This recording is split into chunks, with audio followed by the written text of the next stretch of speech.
रसायन की पाठशाला में आप सभी दोस्तों का एक बार फिर से बहुत स्वागत है। आज इतना बहुत ही इंपॉर्टेंट लेक्चर आपके सामने, कार्बनिक रसायन क्लास 12। ये पढ़ लीजिए, आपको कहीं से भी पढ़ने की कोई आवश्यकता नहीं। सारे के सारे प्रश्न आपको यहीं से देखने को मिलेंगे। एक ही लेक्चर में कार्बनिक रसायन पार यूपी बोर्ड का पेपर आप इजीली बहुत अच्छी तरीके से करके आएंगे। चलिए एक एक प्रश्न की ओर चलते हैं। आज हम बहुत सारे इक्वेशन इस टाइप के देखने वाले हैं। क्या होता है जब, क्या होता है जब केवल रासायनिक समीकरण दीजिए। क्या होता है जब केवल रासायनिक समीकरण दीजिए। ध्यान से देखिए, बहुत ही इंपॉर्टेंट प्रश्नों की श्रृंखला हमारे पास आज उपस्थित है। एक एक क्वेश्चन आराम से पढ़ेंगे। देखिए, सबसे पहले अगर प्रश्न की बात करें तो सबसे पहला प्रश्न है, फिनोल ब्रोमीन जल से क्रिया करता है। फिनोल ब्रोमीन जल से क्रिया करता है। फिनोल ब्रोमीन जल से क्रिया करता है। ये सबसे पहला प्रश्न है, ध्यान से सुनना है आपको। देखिए, फिनोल की अभिक्रिया अगर ब्रोमीन जल के साथ हम करा रहे हैं तो वैसे ये इलेक्ट्रॉन स्नेही प्रतिस्थापन अभिक्रिया की श्रेणी में आती है।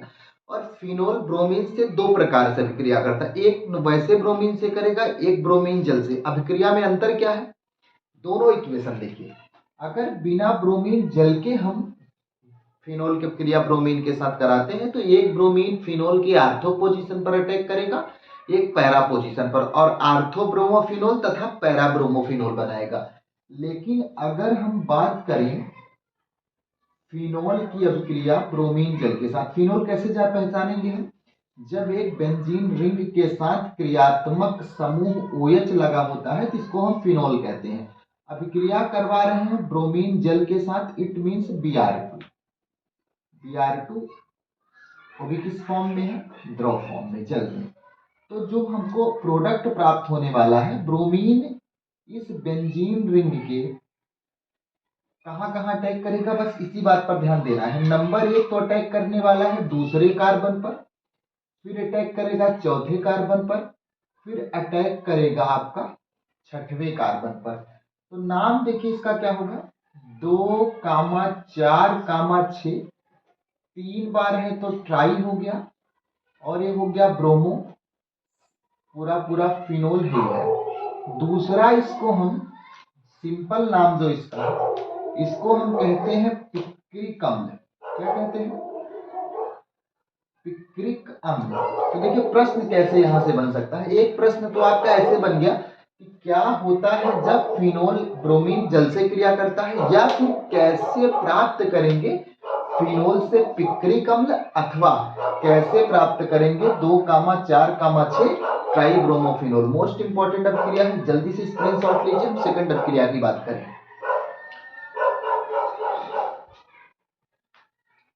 देखिए, आप पहली अभिक्रिया हमारी कंप्लीट हो गई थी। दूसरी देखिए लिखा हुआ है फिनोल की जिंक से अभिक्रिया होती है। तीसरी है फिनोल की बेंजोइक अम्ल से क्रिया होती है, और चौथी है फॉर्मल्डिहाइड की अमोनिया के साथ अभिक्रिया होती है। एक एक इक्वेशन देखिए। अगर फिनोल की हम बात करें तो फिनोल का फार्मूला जस्ट अभी आपको बताया कि जब बेंजीन रिंग से एक क्रियात्मक समूह OH लग जाता है तो इसको हम कहते हैं फिनोल। और जिंक मीन्स जिंक चूर्ण से अभिक्रिया करवानी है।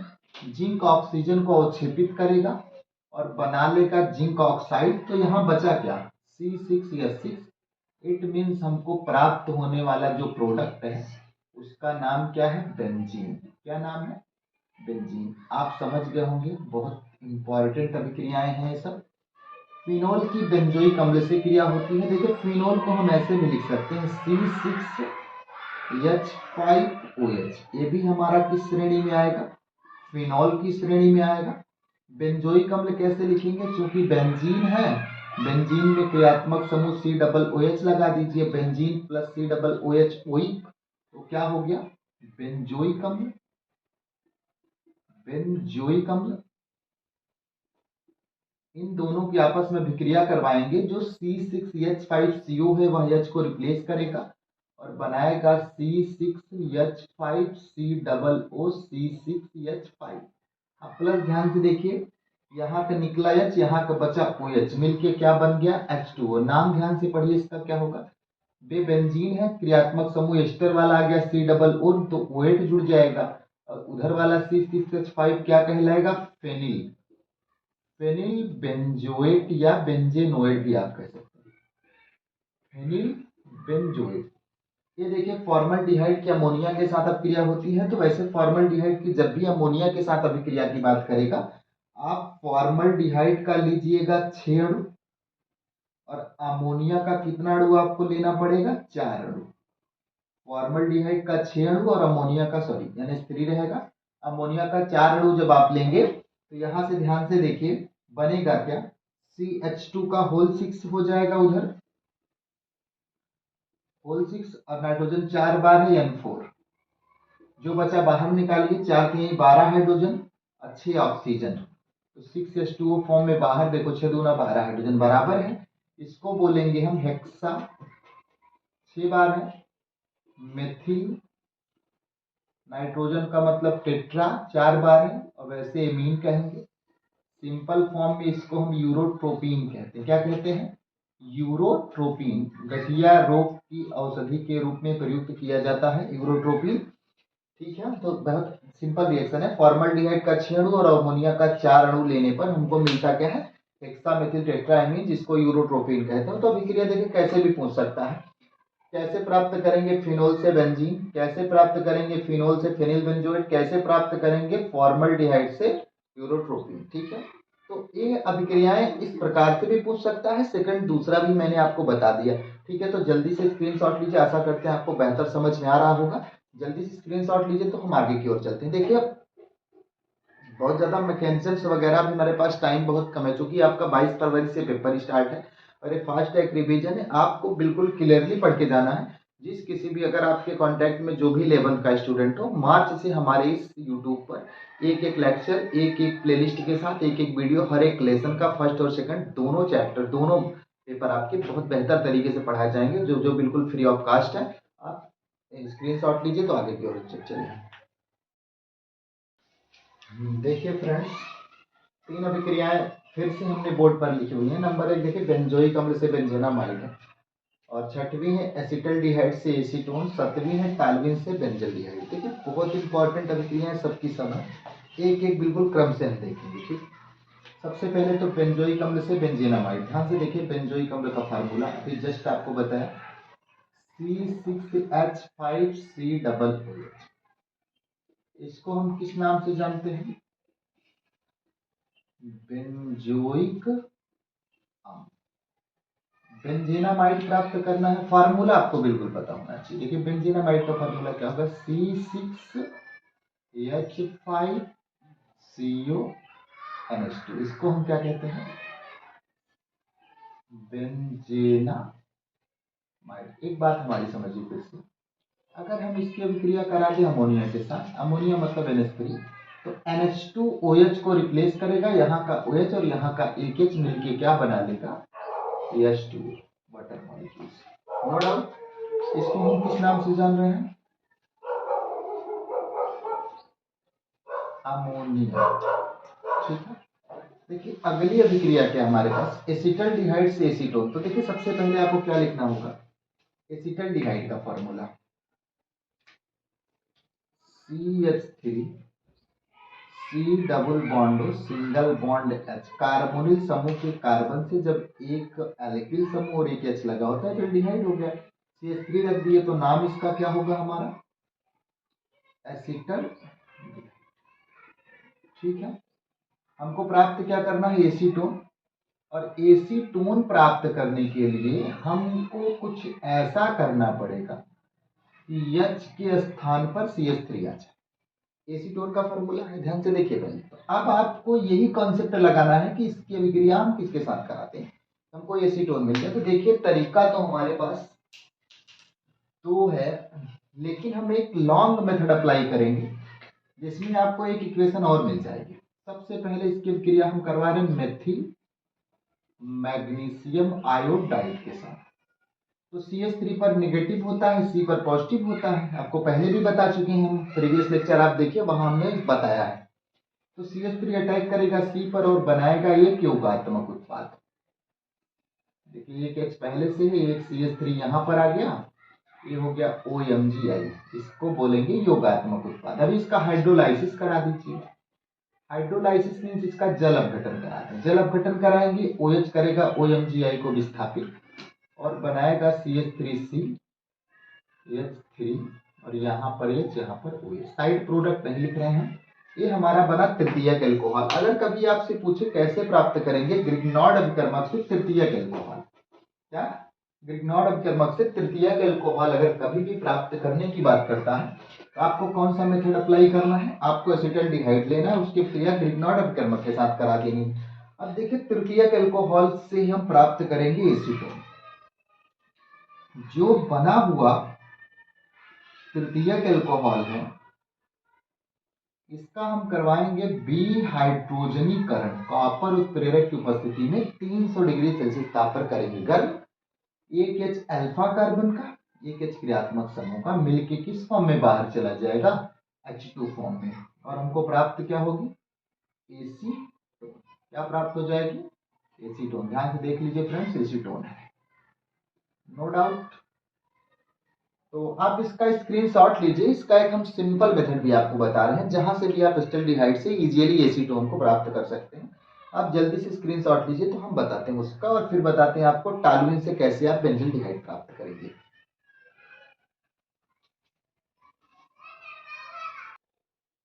देखिए फ्रेंड्स, नेक्स्ट जो अभिक्रिया आपकी थी वह लिखी गई थी टॉलुइन से बेंजल्डिहाइड।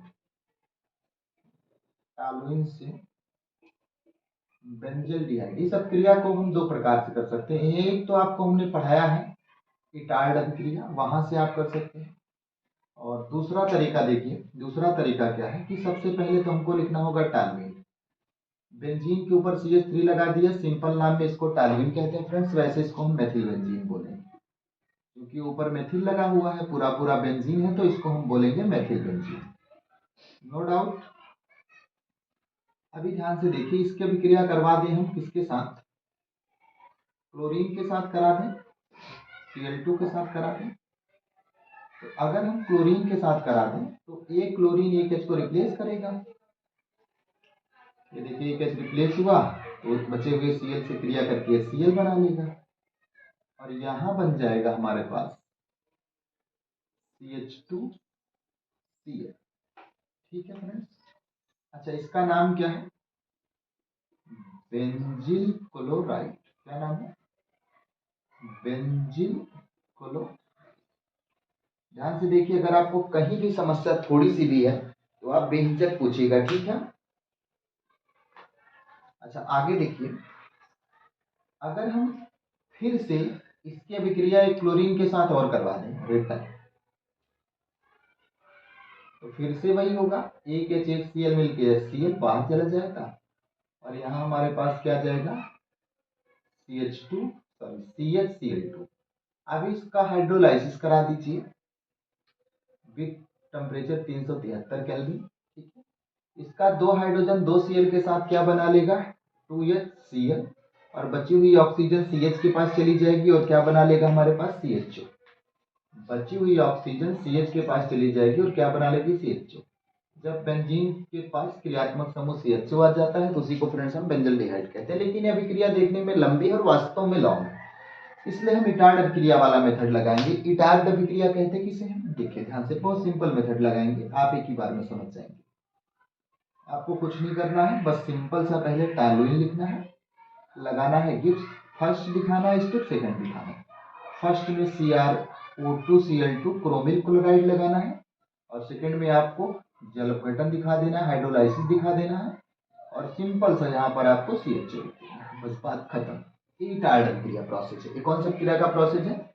इटार्ड अभिक्रिया। जब कभी भी इटार्ड अभिक्रिया पूछे तो इटार्ड अभिक्रिया में आप लिख भी सकते हैं कि टॉलुइन से हमको बेंजल्डिहाइड बनाना है तो हम इटार्ड अभिक्रिया को लेंगे। ठीक है, तो यहाँ से देखिए दोनों मेथड्स आप लगा सकते हैं, दोनों मेथड्स इजी भी है। अगर आपको कहीं भी समस्या है तो कमेंट सेक्शन में आप पूछ सकते हैं और आप इसका स्क्रीनशॉट लीजिए तो हम आगे की ओर चलें।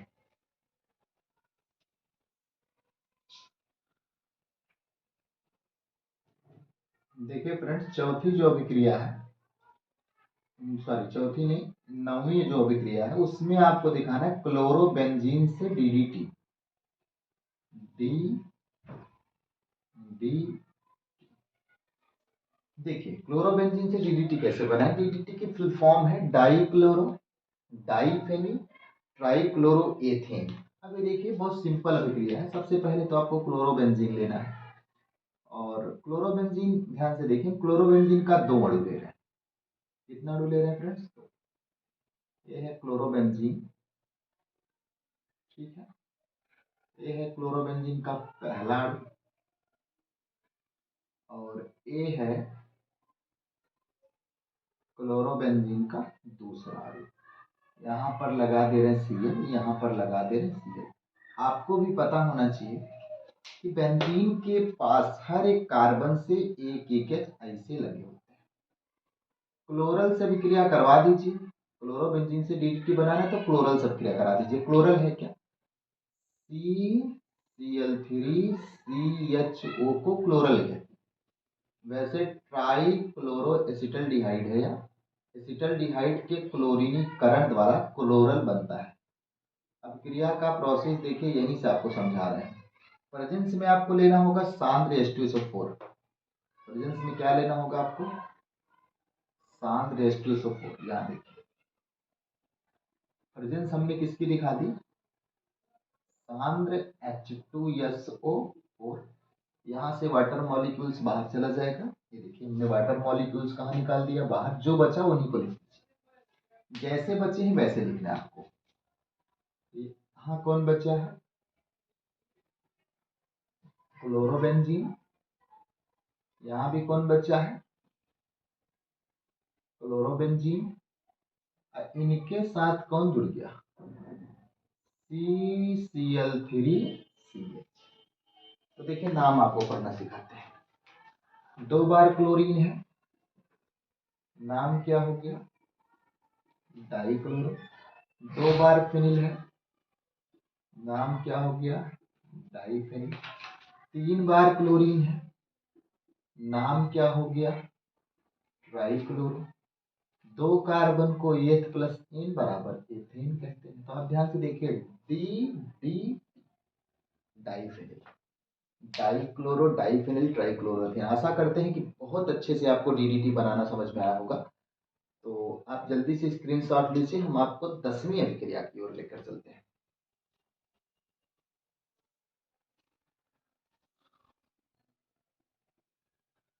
देखिए फ्रेंड्स, अब हम थोड़ा सा बायोकेमिस्ट्री की भी बात कर ले रहे हैं।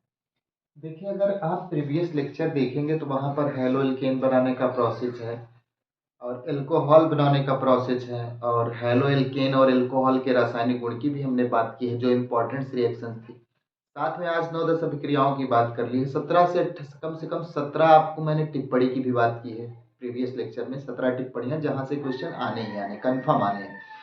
तो आज हम थोड़ा सा आपको बायोकेमिस्ट्री के कुछ इंपॉर्टेंट पॉइंट्स जो हैं, जहां से प्रश्न पुटअप होंगे, बस उन्हीं पॉइंटों पर हम थोड़ी चर्चा करेंगे। तो अगर इतना आप अच्छे से तैयार करके चले जाते हैं, प्रीवियस लेक्चर भी आप विजिट कर लीजिएगा, वहां से अगर आप पूरी तरीके से प्रिपेयर हैं तो जान लीजिए केमिस्ट्री सेकंड पेपर में कहीं से कुछ भी नहीं पूछा जाएगा।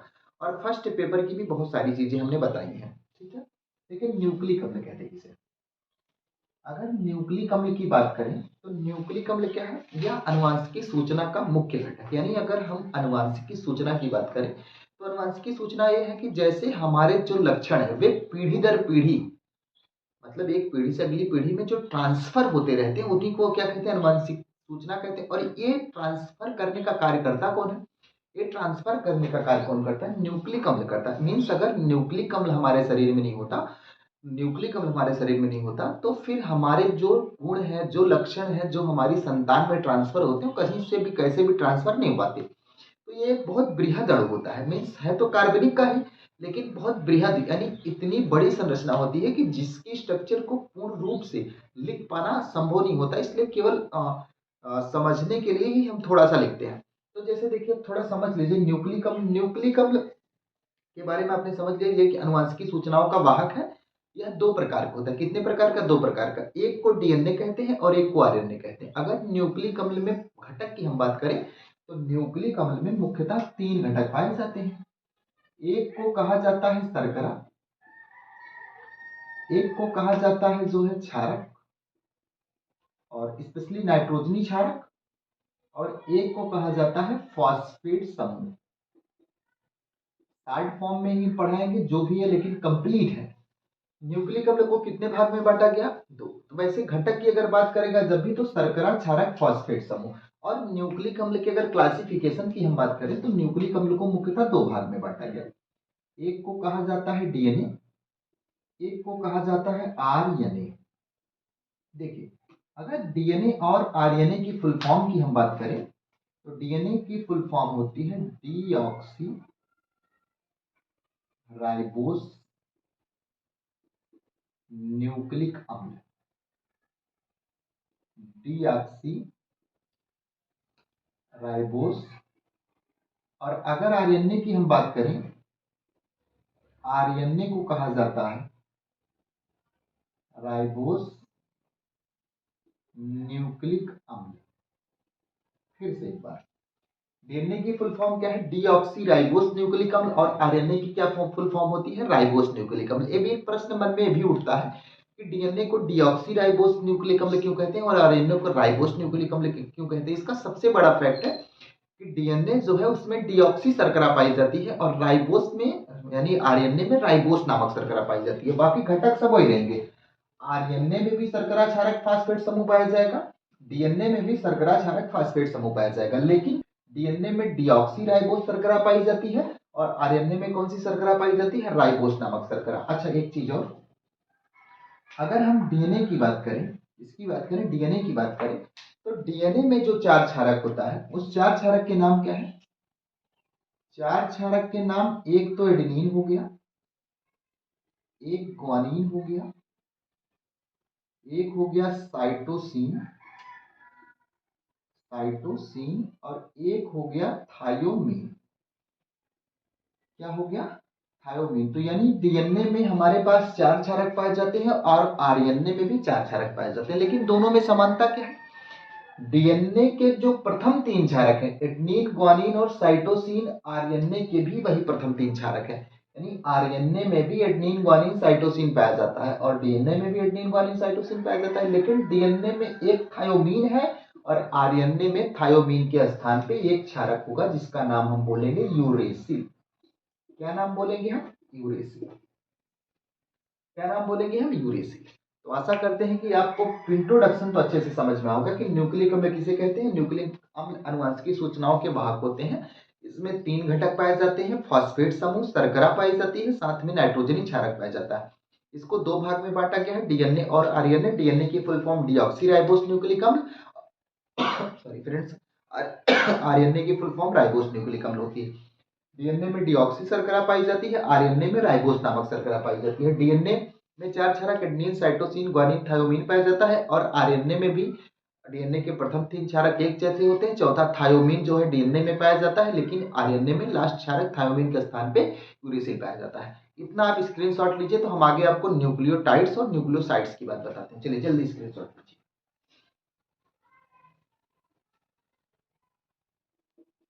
देखिए फ्रेंड्स, अब हम बात करने वाले हैं किसकी? न्यूक्लियोसाइड्स की। न्यूक्लियोसाइड्स किसे कहते हैं? बहुत सिंपल है। जब हमारे पास चाहे राइबोस शर्करा हो चाहे डीऑक्सी, यानी चाहे हम आरएनए की बात करें चाहे डीएनए की बात करें, अगर हमारे पास शर्करा से, ध्यान से सुनिए, किससे? शर्करा से एक नाइट्रोजनी क्षारक जुड़ जाएगा तो जो स्ट्रक्चर हमको प्राप्त हो रही है उस स्ट्रक्चर को हम क्या नाम देने वाले हैं? न्यूक्लियोसाइड्स। क्या नाम देने वाले हैं फ्रेंड्स? न्यूक्लियोसाइड्स। ध्यान से देखिएगा।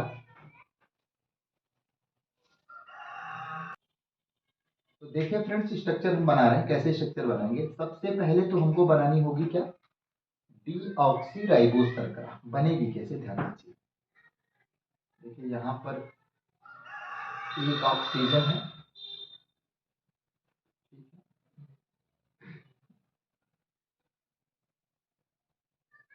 यहाँ पर होगा OH, यहाँ पर होगा H, यहाँ पर होगा H, यहाँ पर होगा H, ठीक है। यहाँ पर होगा H और यहाँ होगा OH और यहाँ होगा H और यहाँ क्या होगा CH2OH। इसको हम क्या बोलेंगे?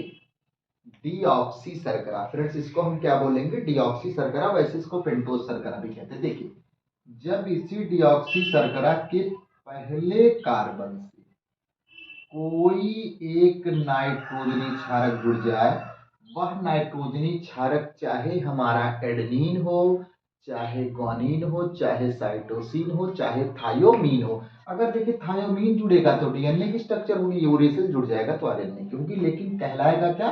न्यूक्लियोसाइड। तो सिंपल लिखना है, जब हम डीऑक्सी शर्करा अथवा राइबोज शर्करा से कोई एक नाइट्रोजनी क्षारक जुड़ा होता है तो उस प्राप्त संरचना को हम क्या बोलते हैं? न्यूक्लियोसाइड्स कहते हैं। अब हम बात किसकी करने वाले हैं? सेकंड, न्यूक्लियोटाइड्स की। तो जल्दी से इसको लिखिए तो हम न्यूक्लियोटाइड्स की भी बात करें यहीं पे। देखिए, साइड्स यही हिस्सा मिटा दे रहे हैं फ्रेंड्स, बाकी सब कुछ वैसे ही रहेगा। देखिए यहाँ क्या हो गया? न्यूक्लियोटाइड्स। थोड़ा सा अंतर आएगा, ध्यान से सुनिए। जब हमारे पास शर्करा से पहले कार्बन पर कोई एक क्षारक, फिर देखिए दूसरा, तीसरा, चौथा और पांचवें कार्बन पर कोई एक फॉस्फेट समूह जुड़ जाए। कौन सा समूह जुड़ जाए? कोई एक फॉस्फेट समूह जुड़ जाए तो हम इसको क्या बोलेंगे? न्यूक्लियोटाइड्स। ध्यान से देखिए, यहाँ पर OH था, OH का H हटा, यहाँ आया P, P के साथ एक ऑक्सीजन डबल बॉन्ड में और 2 ऑक्सीजन होगी सिंगल बंध में, और दोनों पर क्या होगा? Minus charge. कौन सा चार्ज होगा? Minus charge. इसको हम क्या बोलेंगे? न्यूक्लियोटाइड्स। क्या बोलेंगे फ्रेंड्स? न्यूक्लियोटाइड्स। फिर से एक बार सुन लीजिए, जब हमारे पहले कार्बन से कोई एक नाइट्रोजनी क्षारक तथा पांचवें कार्बन से एक फॉस्फेट समूह जुड़ा होता है, ऐसी संरचना को हम क्या बोलते हैं? न्यूक्लियोटाइड्स बोलते हैं। और इसी न्यूक्लियोटाइड्स से डीएनए की प्राथमिक संरचना का निर्माण होगा, और प्राथमिक के बाद हम देखेंगे डीएनए की द्विकुंडलित, यानी जो वाटसन और क्रिक ने दी थी डीएनए की द्विकुंडलित संरचना। तो आशा करते हैं कि न्यूक्लियोसाइड्स और न्यूक्लियोटाइड्स आपको अच्छे से समझ में आया होगा। जल्दी से स्क्रीनशॉट लीजिए तो हम बात करें न्यूक्लिक अम्ल की प्राथमिक संरचना। देखिए फ्रेंड्स, अब हम बात करने वाले हैं न्यूक्लिक अम्ल की प्राथमिक संरचना की। अगर न्यूक्लिक अम्ल की प्राथमिक संरचना की बात करें तो मैंने जस्ट अभी आपको बताया न्यूक्लियोटाइड्स की पुनरावृत्ति करनी है। कैसे करनी है पुनरावृत्ति? ध्यान से देखिए, पहले मैं यहाँ पर लिख रहा हूँ, सबसे पहले आपको जोड़ना है एक फॉस्फेट समूह। फॉस्फेट समूह किससे जुड़ेगा? एक क्षारक से, सॉरी शर्करा से। शर्करा से कौन जुड़ेगा? कोई एक नाइट्रोजनी क्षारक। फिर देखिए, फिर शर्करा किससे जुड़ी होगी? फॉस्फेट समूह से। अब फॉस्फेट समूह रिटर्न किससे जुड़ा होगा? शर्करा से। किससे जुड़ा होगा? शर्करा से। शर्करा से कौन जुड़ेगा? क्षारक जुड़ेगा। फिर शर्करा किससे जुड़ी होगी? फॉस्फेट समूह से। किससे जुड़ी होगी? फॉस्फेट समूह से। अब फॉस्फेट समूह फिर से किससे जुड़ेगा? शर्करा से। शर्करा से कौन जुड़ी होगी? कोई एक नाइट्रोजनी क्षारक। यही क्रम जो है कंटिन्यू चलता जाएगा, और जो भी संरचना प्राप्त होगी हमको न्यूक्लियोटाइड्स की बार बार पुनरावृत्ति से, उसको हम क्या बोलेंगे? डीएनए की प्राथमिक यानी न्यूक्लिक अम्ल की प्राथमिक संरचना। अब देखिए स्ट्रक्चर फॉर्म में कैसे लिखेंगे। सबसे पहले तो फॉस्फेट बनाइए, पी है, सिंगल बंध में एक ऑक्सीजन, डबल बंध में एक ऑक्सीजन, सिंगल बंध में एक ऑक्सीजन, सिंगल बंध में एक ऑक्सीजन। ठीक है। इसके बाद ये ऑक्सीजन किससे कनेक्ट थी बेटा? CH2 से। CH2 किससे कनेक्ट थी? CH2 से।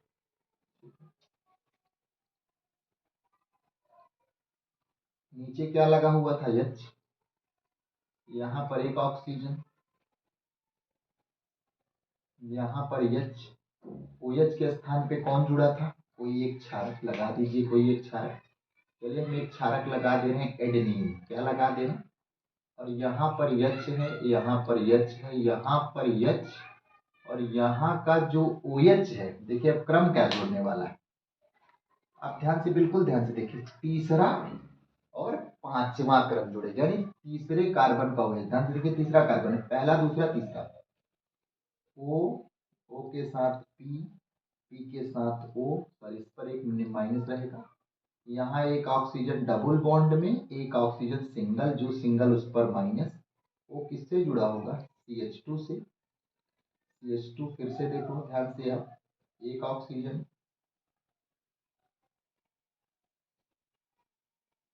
यहाँ पर कोई एक क्षारक जोड़ दीजिए, कोई एक क्षारक, चलिए यहाँ पर हमने थायोमीन ले लिया, क्या ले लिया बेटा, थायोमीन,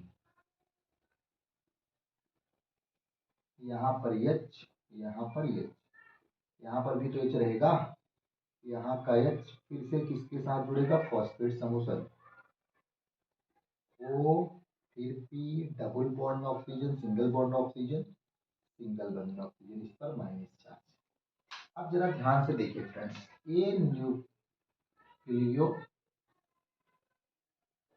की पुनरावृत्ति से प्राथमिक संरचना का हमने निर्माण किया। ध्यान से आप देखिए, सबसे पहले कौन है, फॉस्फेट, फॉस्फेट के बाद कौन है, शर्करा, शर्करा से कौन जुड़ा, क्षारक, फिर से शर्करा से कौन जुड़ी, फॉस्फेट समूह, फॉस्फेट समूह से जुड़ा क्षारक, शर्करा, शर्करा जुड़ी क्षारक। अब ध्यान से देखिए, जो क्रम चलता है न्यूक्लिक अम्ल की प्राथमिक संरचना का, 3 और 5 का चलता है, देखिए पहले 3, फिर 5, फिर 3, फिर 5, यानी 3 5, 3 5, 3 5, 3 5, 3 5, 3 5, ये क्रम आपको बिल्कुल देखने को मिलता है, किताबों में लिखा रहता है 3 का क्रम, 5 का क्रम, आपको पता चल गया आज कि 3 और 5 क्यों लिखा रहता है, क्योंकि फॉस्फेट समूह 3 5 3 5 इसी क्रम से पुनरावृत्ति न्यूक्लियोटाइड्स की लगातार होती रहती है। तो आशा करते हैं कि न्यूक्लिक अम्ल की प्राथमिक संरचना आपको बेहतर तरीके से समझ में आई होगी। जल्दी से स्क्रीनशॉट लीजिए, तो हम न्यूक्लिक अम्ल की द्वितीयक यानी द्विकुंडली संरचना, मोस्ट इंपॉर्टेंट टॉपिक, उसकी बात करते हैं।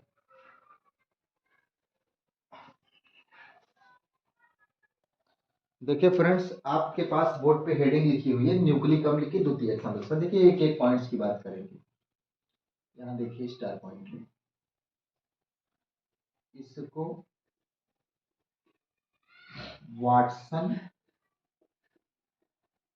तथा क्रिक ने दिया था, इसने दिया था, मैं उन्हीं पॉइंट की बात करूंगा जो बोर्ड के पेपर में आपको उतना ही लिखना है बस, वाटसन तथा क्रिक ने दिया था। ठीक है फ्रेंड्स, एक हो गया पहला पॉइंट, ठीक है। अब इसमें देखिए, इसमें एडनीन, देखिए एस एडनीन, एडनीन हमेशा थायोमीन से जुड़ता है, थायोमीन से जुड़ता है, तथा ग्वानीन हमेशा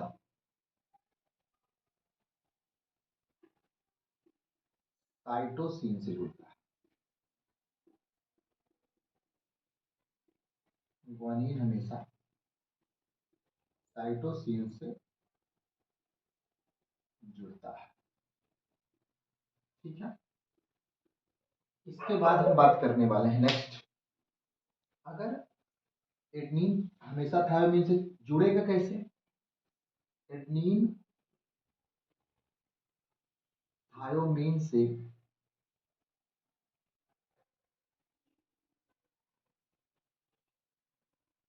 हाइड्रोजन बंध, ऐसे नहीं लिखते, ऐसे लिखते हैं, क्षारक आपस में हाइड्रोजन बंध द्वारा जुड़े होते हैं। अब सबसे बड़ी बात क्या है, एडेनिन जो है डबल बंध लेता है, और ग्वानिन और साइटोसिन के मध्य ट्रिपल बॉन्ड होता है, यानी एडेनिन और थायोमीन के मध्य डबल बॉन्ड होता है सॉरी फ्रेंड्स, ग्वानिन और साइटोसिन के मध्य कौन सा बंध होता है, ट्रिपल बंध होता है, ठीक है। आगे के कुछ और पॉइंट्स की देखिए, हम केवल उन्हीं पॉइंट्स पर फोकस कर रहे हैं जो पेपर के नजरिए से आपके लिए इम्पोर्टेंट है। ध्यान से उन्हीं पॉइंट्स को देखिएगा।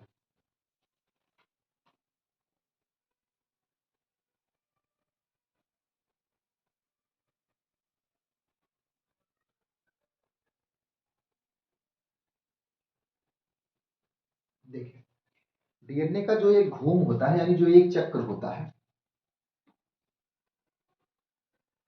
डीएनए के एक घूम में कितने, एक घूम में कितने जोड़ी हमारे पास लगभग क्षारक पाए जाते हैं?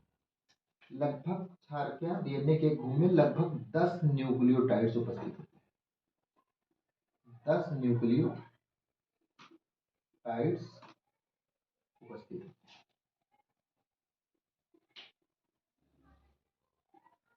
देखिए फ्रेंड्स, डीएनए के का जो एक घूम होता है, घूम का मतलब होता है एक सर्किल जब ऐसे चलती है, उस एक सर्किल में डीएनए के घूम में लगभग 10 न्यूक्लियोटाइड्स उपस्थित होते हैं। चित्र भी देख लीजिए, सिंपल सा बना दे रहे हैं।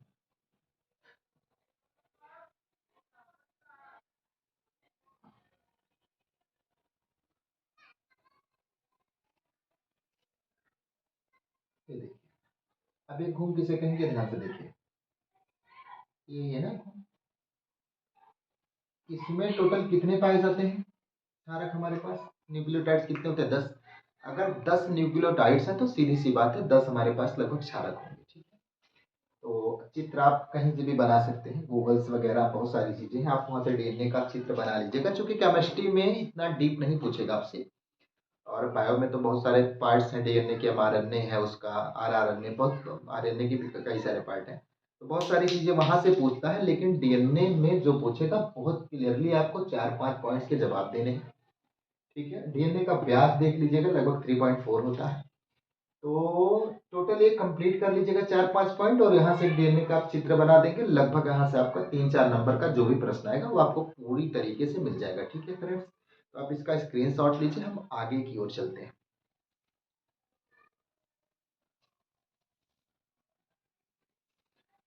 देखिए फ्रेंड्स, इतना आप प्रिपेयर कर लीजिएगा। थोड़ा माफ़ी चाहेंगे, कुछ विशेष कार्य कर पड़ जाने की वजह से अब वीडियो भी आगे हम कंटिन्यू नहीं कर पा रहे। लेकिन नेक्स्ट मान के चले कि मुश्किल से एक लेक्चर और, उसी एक लेक्चर में आपकी केमिस्ट्री पूरी तरीके से सेकंड पेपर खत्म, फिर हम फर्स्ट पेपर की ओर बढ़ जाएंगे पुनः, और वहाँ से बहुत सारे इंपॉर्टेंट क्वेश्चन को लेकर हम आपका लगभग मान के चलिए कि 2-3 लेक्चर में आप केमिस्ट्री आपका कंप्लीट हो जाएगा। फास्ट एक रिवीजन फेब से एक एक चैप्टर का की न्यू क्लास हमारी स्टार्ट होगी वीडियो पे, जो बेलेन चैप्टर से लेकर हम इलेक्ट्रोकेमिस्ट्री, केमिकल काइनेटिक्स, उसके साथ डी और एफ ब्लॉक के कंपाउंड्स हैं, फिर कोऑर्डिनेशन कंपाउंड है, इन सब चीज़ों पर बात करेंगे। तो चलिए, अगर आपको अच्छा लगा हो, समझ में आया हो, तो चैनल को लाइक करिए, शेयर करिए, सब्सक्राइब करिए। धन्यवाद, नमस्कार।